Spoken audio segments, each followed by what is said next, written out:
Bom dia, sétimo ano. Hoje nós vamos falar mais um pouquinho sobre a cultura latino-americana, principalmente dos povos dos países, dos povos, agora no caso o México, que tem uma grande relação ainda cultural com os povos pré-colombianos.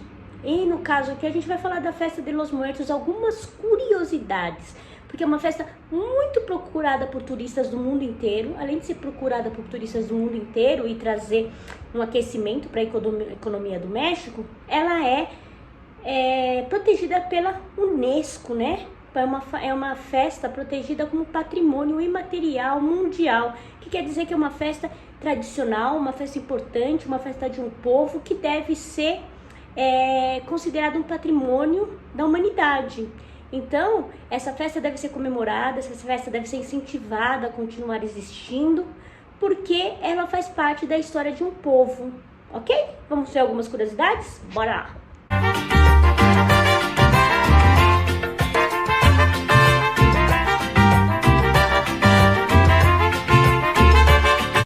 A Igreja Católica instituiu no século VII d.C. a festa dos Santos Defuntos, conhecida popularmente como Dia dos Finados, a ser celebrada no dia 2 de novembro em todo o mundo cristão. Este seria um dia contemplativo, de orações e reflexão silenciosas para se honrar os parentes mortos, lhes dedicar alguma atenção e ritos para aqueles que já não estavam entre os vivos. As pessoas geralmente visitam cemitérios levando velas e terços para orar por seus parentes e amigos e voltam para suas casas.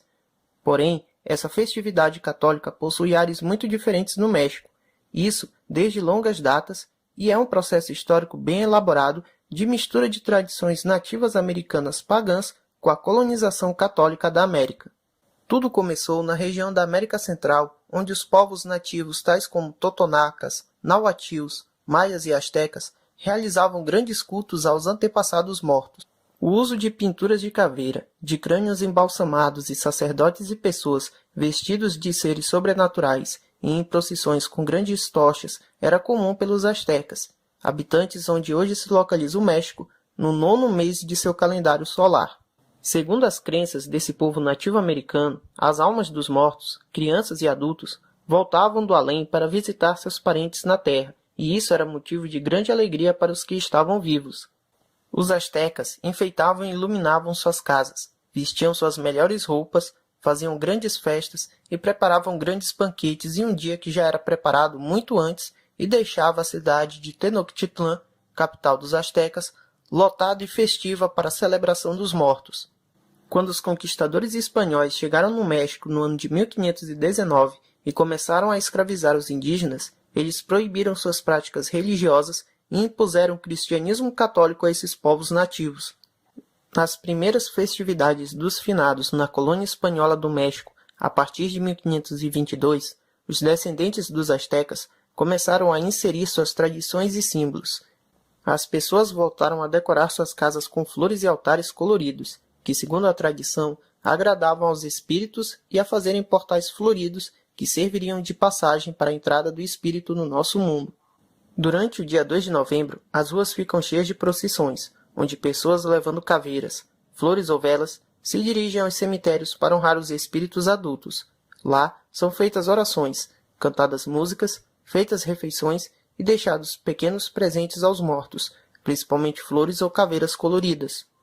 Na tradição asteca, a felicidade de ter o espírito dos falecidos por perto nesta data justificava as festas e decorações, pois não seria um dia para se lamentar a perda, mas comemorar a vida dos que se foram e mantê-los na memória.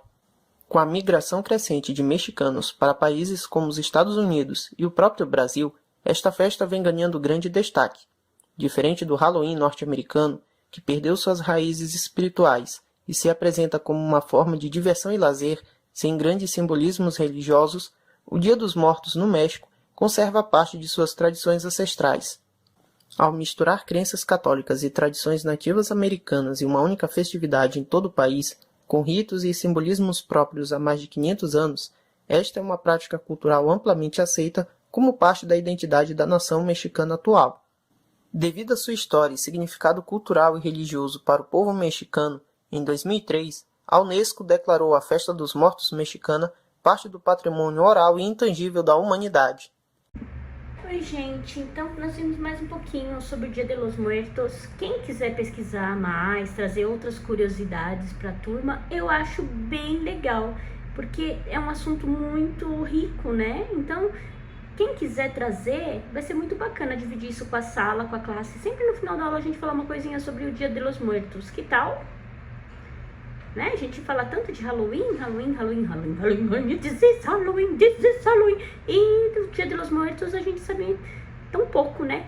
Algumas pessoas conhecem mais, e aí ficou um pouco mais popular por causa aqui no Brasil, por causa dos filmes, né?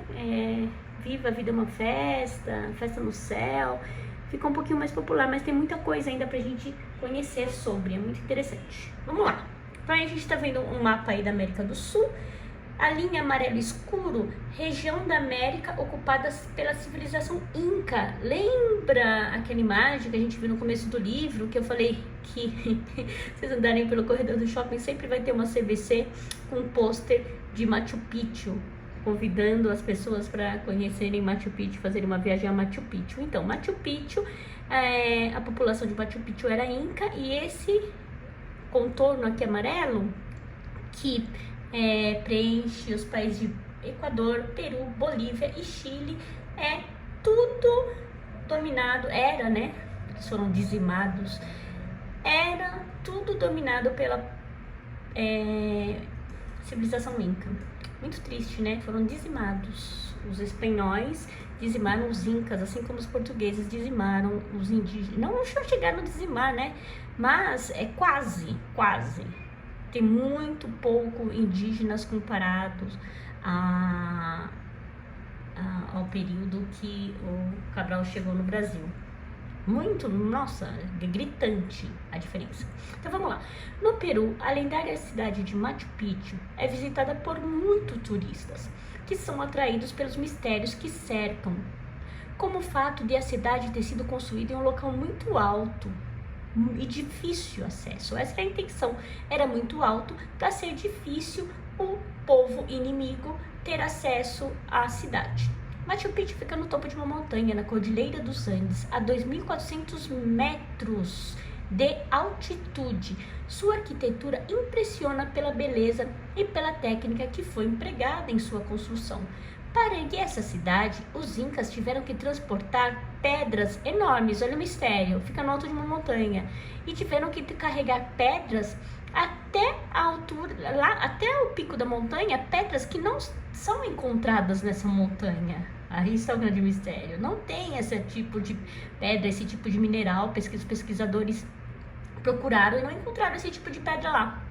Então eles tiveram que transportar essas pedras enormes até a altura do pico da cidade. Gente, imagina, 2.450 metros, enfrentando a pressão atmosférica e os ventos fortes e gelados. Então olha aqui, tem uma coisa interessante sobre essas construções, porque não era usado argamassa, eles não usavam nenhuma massa para ligar uma pedra à outra. Elas eram feitas de forma que uma se encaixasse na outra, olha. Uma era encaixadinha na outra, ó, tinha aberturas, tinha encaixes, igual um quebra-cabeça. E o melhor de tudo é que ela foi construída, né, de propósito, assim, não só para se erguer, mas para poder aguentar a diversidade de perigos e de ameaça que a cidade sofria, como terremotos e também como a invasão de inimigos, né? Imagina os inimigos tentando derrubar essas muralhas e olha que interessante, gente. Tantos anos e elas continuam em pé, certo? Mesma coisa as pirâmides também foram construídas dessa maneira. Vamos ver aqui na outra página, na página 47. Pesquisadores afirmam que Machu Picchu era uma cidade sagrada, usada para realizar cerimônias religiosas e que funcionava como fortaleza para proteger os soberanos. Soberanos são os reis, os imperadores, em situações de conflito com os das civilizações. Do cume da montanha lá do alto, era possível acompanhar o movimento das tropas inimigas. Eles conseguiam ver lá de cima e assim estabelecer as melhores estratégias de defesa e ataque.